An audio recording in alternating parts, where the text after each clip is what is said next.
Dan sekarang ni bila ada masalah, dia datang ke workshop kita lah. Kita nak tunjuk lah apa dia jadi. Jom. Cakap panjang pun tak guna.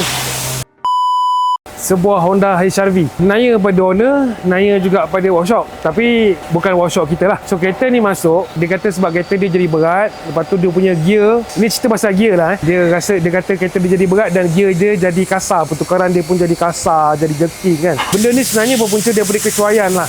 Jadi sebelum dia datang kat sini, dia tukar oil cooler dia semua dekat tempat lain. Dan sekarang ni bila ada masalah, dia datang ke workshop kita lah. Ini minyak gear Honda HR-V yang kita keluarkan. So ni memang banyak ni je. Bukan kita dah buang tinggalkan banyak ni, tak. Memang banyak ni je ada dalam gearbox dia. Sepatutnya dalam gearbox auto macam ni, dia pakai CVT kan. Dia punya minyak biasanya dalam hampir-hampir 4 liter lah.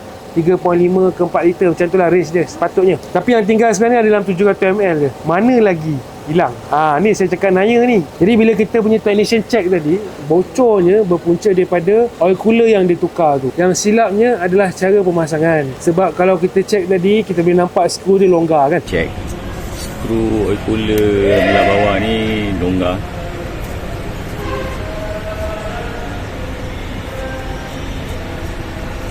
Jadi ni barang-barang yang kita keluarkan. Yang ni, kita boleh nampak dia punya gasket ni kan. Gasket ni gasket oil cooler lah, yang duduk kat lubang oil cooler tu kan. Gasket ni sebenarnya terkepit lah, nampak. Dia dah lepeh macam ni. Dia dah terkepit dengan celah tu. Dan kalau ikut SOP dekat sini, bila kita ketatkan apa-apa skru, kita akan marking sikit lah. Jadi itu memang kita punya SOP lah. So macam ni kita tak tahu macam mana. Tapi punca dia daripada benda ni lah. Jadi tak pasal-pasal sekarang ni, gearbox ni dah problem. Oil cooler ni memang satu benda yang penting lah. Jadi sebelum oil cooler tu rosak, sebelum oil cooler tu menjanamkan kita punya gearbox, memang kita suggest untuk tukar oil cooler tu.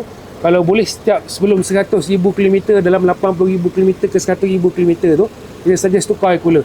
Tapi kalau nak tukar oil cooler, kena tukar yang original dan kena buat dengan orang yang betul-betul tahu cara pemasangan dia lah. Untuk dapatkan yang original, memang kita ada stok yang original dan boleh datang juga pasang kat kita lah.